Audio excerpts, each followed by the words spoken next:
Bueno, yo creo que fue muy diferente dependiendo del país y de la situación o digámoslo así, del lado del muro en el que estuviese, el periódico o el medio de comunicación en particular.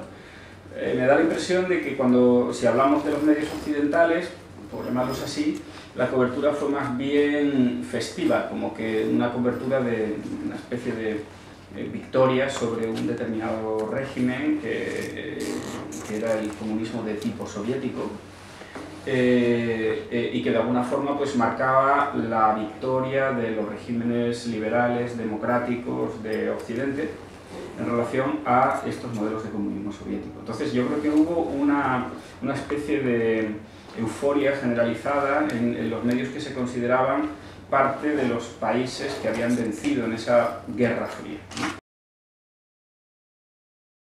En estos países cambió mucho dependiendo de cada país, pero evidentemente hubo medios de comunicación que tenían que ver, por ejemplo, estoy pensando en medios de comunicación rusos que habían estado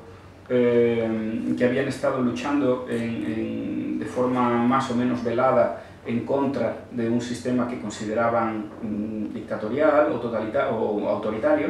Entonces ahí también se contagió esa euforia. Es decir, el muro de Berlín significaba que esa forma de ver el mundo que se había impreso en los medios de comunicación del bloque soviético estaba desapareciendo. Y era una buena noticia para los medios de oposición. Como es normal, esto no ocurría en los medios de comunicación oficiales de esa parte del mundo, en los cuales pues, se vio como una derrota o como algo contra lo que había que luchar. Es decir, no se estaba acabando el comunismo, sino simplemente había caído pues la parte de Alemania, ¿no? Se había roto esa división entre las dos Alemanias.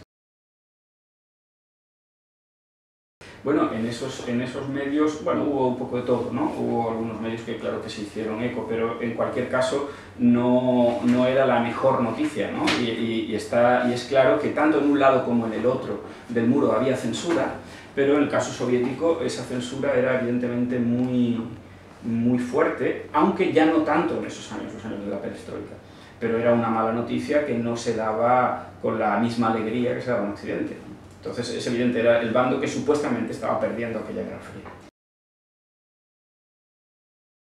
Durante toda la Guerra Fría hubo movimientos de oposición en los dos lados.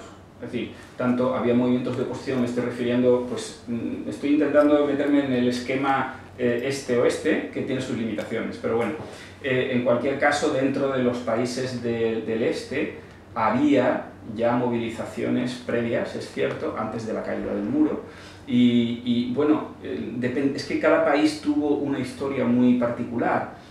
Si vuelvo al caso ruso, que es quizá el que más he estudiado, pues ya durante los años de la perestroika, muchas de las noticias, mucho de lo que estaba ocurriendo en Occidente se contaba por la prensa de la Unión Soviética que había cambiado.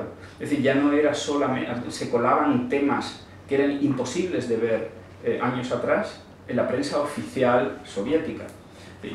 Estas manifestaciones empezaban a tener su hueco mediático, cosa que no habían tenido en años anteriores.